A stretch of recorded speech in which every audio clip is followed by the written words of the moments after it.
Pak izin Pak. Pak nengok izin Pak. Izin.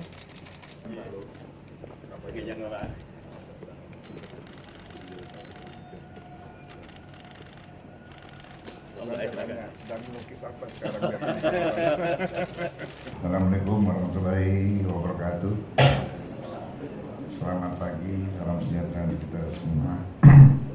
Pertama-tama terima kasih atas kehadiran teman-teman dalam pertemuan kami pimpinan MPR dengan Pak SBY dalam agenda silaturahmi kebangsaan.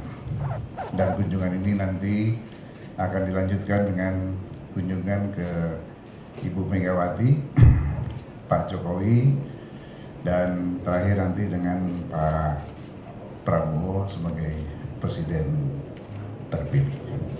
Mudah-mudahan nanti setelah dari Pak SBY tanggal 6 dengan Amin Rais, ya, tanggal 5 ya, kita berharap nanti dengan Pak Presiden Jokowi, lalu dengan Bu Mega, dan kemudian terakhir nanti dengan Pak Prabowo.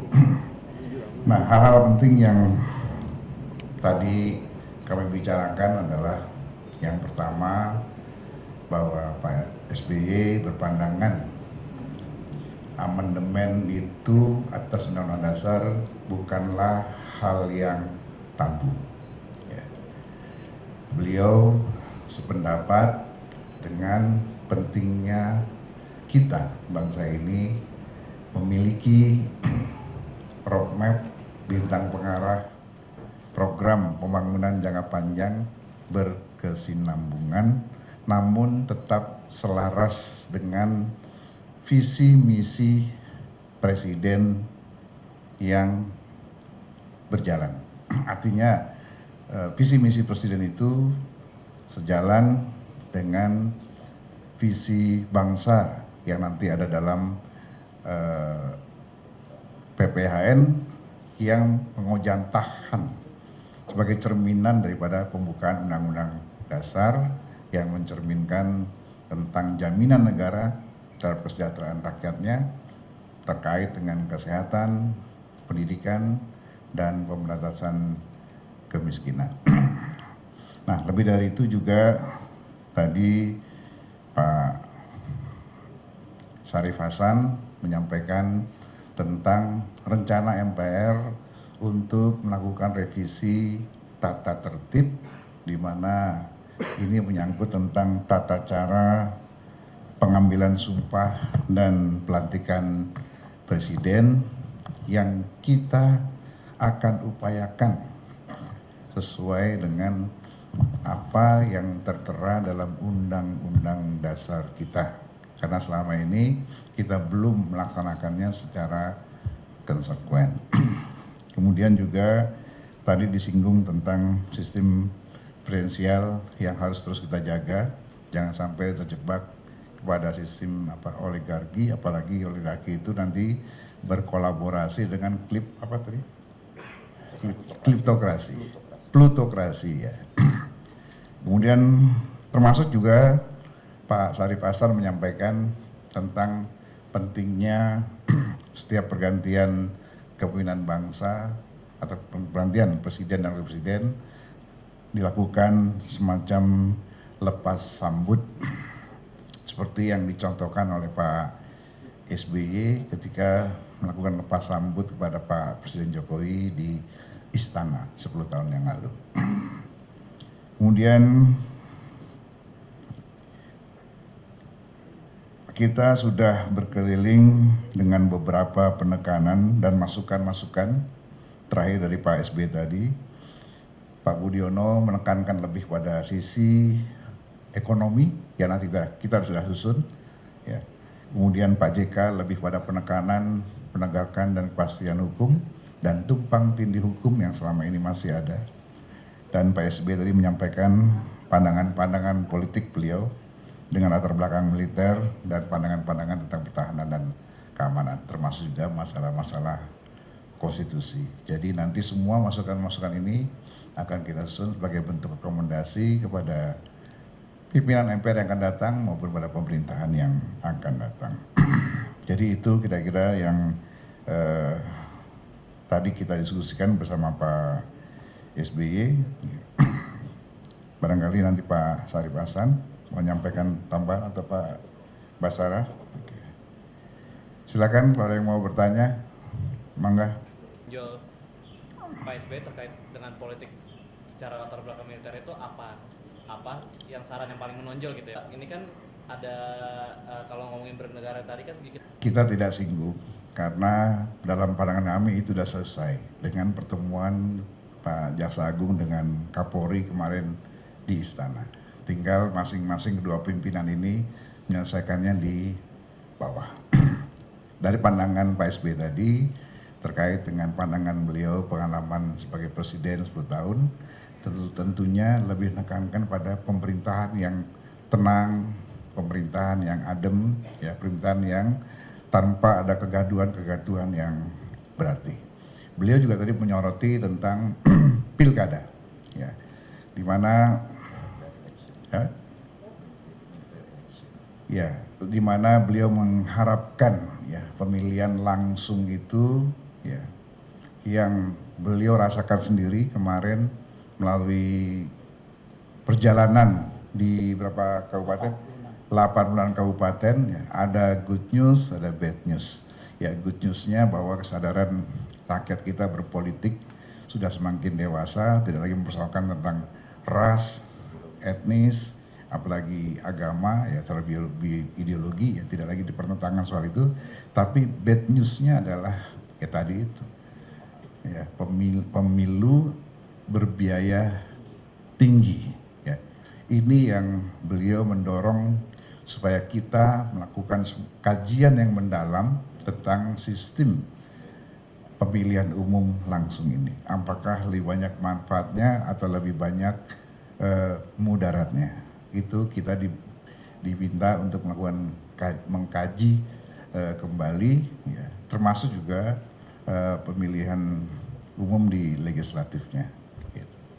Ya, silakan pas dulu. Ya. Intinya bahwa apa yang kita bicarakan itu tidak akan mengganggu apa yang sudah menjadi keputusan dan ketetapan KPU. Tidak ada lagi yang bisa membatalkan hasil Pilpres yang sudah ditetapkan oleh KPU kemarin penetapannya.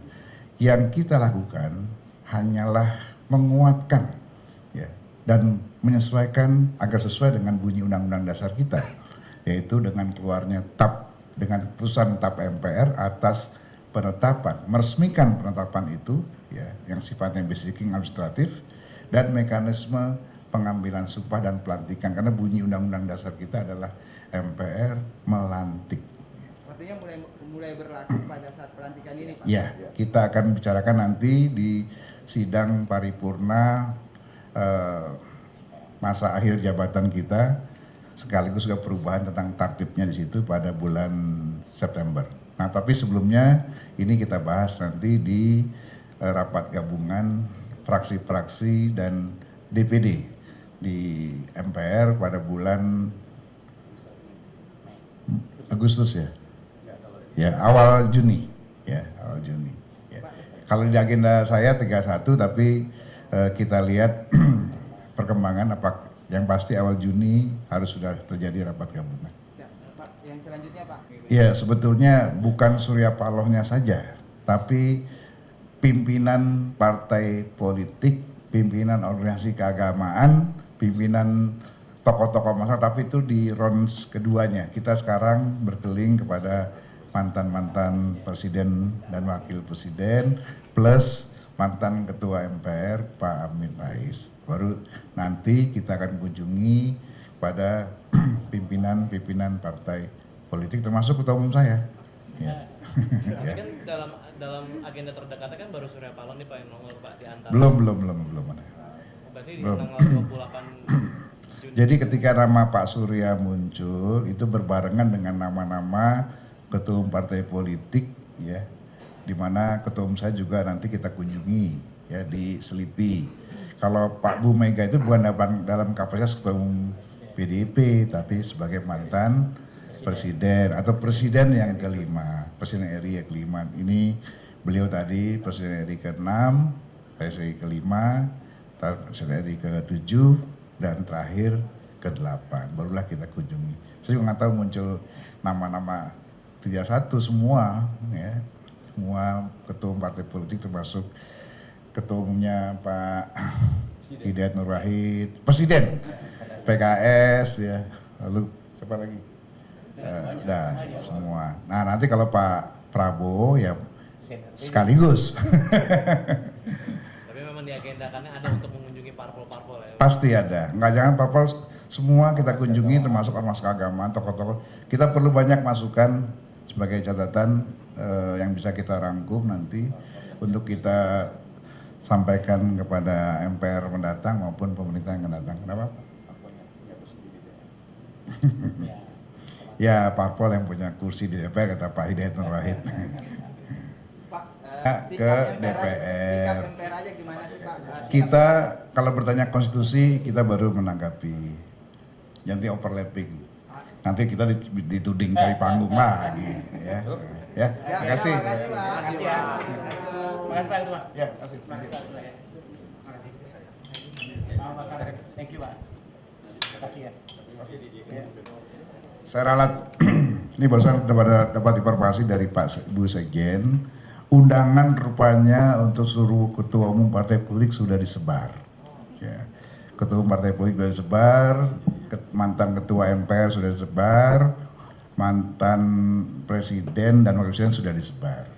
Dan yang kita bertemu adalah yang sudah memberikan respon atau jadwal. Nah ternyata selain Pak Amin Rais sudah memberikan respon jadwal tanggal 5, tanggal 4-nya rupanya ada Pak Sudarto, ya, Ketua MPR, mantan Ketua MPR, dan Pak Surya Paloh, betul, tanggal 4 Juni jam 10.